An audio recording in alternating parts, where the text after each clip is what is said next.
شوي لمنځ انما يعمر مساجد الله نبی کریم علیه السلام وفرمایل اذا رأيتم الرجل چې کله تاسې خپل په کلي کې یو سړی ولیدئ یتعاهد المسجد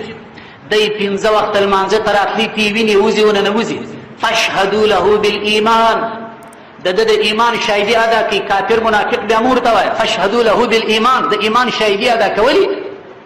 فإن الله تعالى يقول ترمذي شریف حدیث دی الله عز وجل په قرآن کې فرمایي انما يعمر مساجد الله من آمن بالله واليوم الآخر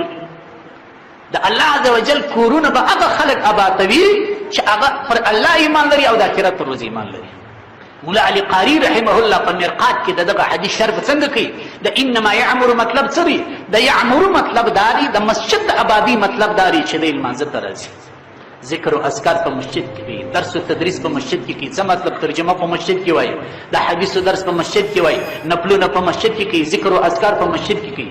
انما يعمر مولا علی قاری صاحب مطلب دا کسی چې د مسجد آباد ساتي علامہ زمخشری رحمه الله تفسیر کشاف کې څه فرمایي انما يعمر مساجد الله